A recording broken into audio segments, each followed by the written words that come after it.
Je vais faire le problème 15 du chapitre 4 de NYK, donc du premier cours, le mécanique. Donc, ici, ce qu'on nous dit, un joueur de football frappe avec son pied un ballon à 15 mètres par seconde avec un angle de 20 degrés pour l'envoyer vers un autre joueur, dans le fond. On vous demande à quelle vitesse doit courir le deuxième joueur pour atteindre le ballon. Bon, on suppose que c'est à la hauteur du sol, donc ça nous évite la hauteur. Là. Et la distance qui sépare initialement les deux joueurs est de 25 mètres, dans le fond. Donc, la question, on ne sait même pas si le joueur de quel côté il est. Il est-tu avant ou après le ballon? Donc, la première chose qu'il faudrait faire, c'est calculer peut-être, dans le fond, la portée.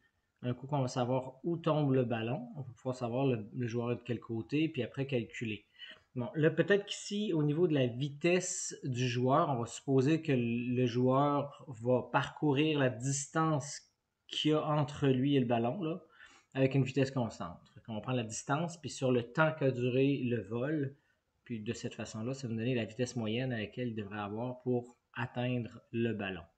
Fait on poursuit comme ça. Donc, j'ai X, Y ici. On va séparer pour ce qui est du projectile en deux. Donc, j'ai du MRU puis du MRUA. Donc, j'ai une position initiale, une position, vitesse en X et un temps. Et ce que l'on cherche, c'est la distance parcourue en X. Donc, ça, c'est ce qu'on cherche. Pour Y, j'ai position initiale, position finale, vitesse initiale, vitesse finale, une accélération et un temps.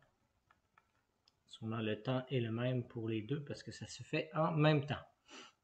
Bon, maintenant, pour arriver à faire ça, ça va me prendre un axe. Donc, je vais dessiner ici un axe des Y et je vais me dessiner un axe des X, comme ça. On va y aller basiquement.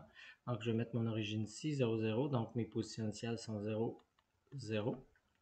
La position finale en Y, mais c'est au niveau du sol, c'est aussi 0.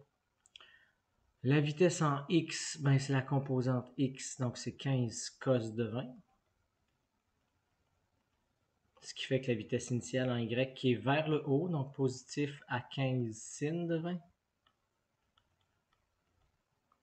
Et n'oubliez pas qu'à la même hauteur de l'autre côté, la vitesse va être la même. Donc, puisqu'on suppose à mon essai pas parfait, on dirait qu'il y a une hauteur, là, mais ça va donner donc la même hauteur, mais de sens contraire, moins 15 sin de 20. On a aussi l'accélération gravitationnelle qui est moins 9,8 parce qu'on a mis un axe vers le haut. Et il nous reste le temps. Donc, le temps va pouvoir aller là. Et ensuite, un coup qu'on aura le temps, on pourra calculer la portée. Donc, on va trouver dans le fond le temps en Y.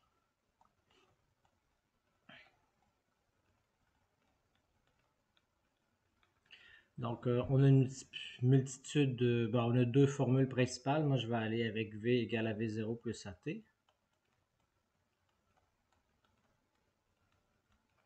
Donc, avec les indices Y ici. Et je peux isoler T. En isolant T, je me vois bien que c'est VY moins V0Y sur AY. Ce qui ici va me donner moins 15 sin de 20. Donc, moins 2 fois 15 sin de 20. Donc, je vais y aller rapidement. Moins 2 fois 15 fois sinus de 20. Tout ça divisé par moins 9,8. Ce qui va me donner un temps positif. Donc, 2 fois 15, 2 fois 15. Bon, j'ai de la misère avec mes calculs. 2 fois 15 fois le sinus de 20. Tout ça divisé par 9,8 me donne 1,047. 1,047 secondes que je peux reporter ici, 1,047 secondes. 1,047, ce qui va me permettre en deux de déterminer la portée.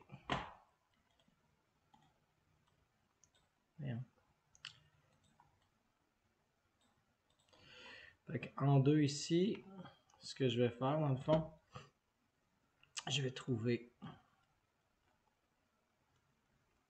la portée. en x. Donc ici, on va prendre tout simplement x est égal à x0 plus v0 xt plus 1/2 axt carré. Bien là, vous savez que c'est un MRU, donc il n'y a pas cette chose-là. Puis naturellement, puisque la vitesse est constante, il n'y a pas de vitesse initiale. Ici, on va prendre carrément la vitesse en x. Hein? Donc, sur la vitesse initiale, la vitesse finale est la même. Donc, ça me fait apparaître l'équation du MRU. Donc, ce qui va me permettre de pouvoir faire x est égal à x0 qui vaut 0, donc la vitesse de 15 cos 20 fois 1,047. Donc j'ai déjà mon 1,047, je le garde, fois 15 et fois le cosinus de 20 degrés. J'arrive à 14,76, donc 14,76 mètres. Oh là, ça me permet de savoir il était de quel côté. Oups. Donc, si la distance est 14,76 mètres, je sais que le bonhomme, puisqu'on a dit qu'il y avait 25 mètres, il ne peut pas être plus proche. Donc, ça, cette situation-là n'existe pas. Mais ça ici, on sait que c'est donc 25 mètres. Si on veut savoir la distance qui est là, ben, on va faire la différence de distance, ce qui va nous permettre d'avoir la vitesse, delta x sur delta t. Donc, en 3 ici, je vais le faire ici, là. Donc, trouvons la vitesse moyenne.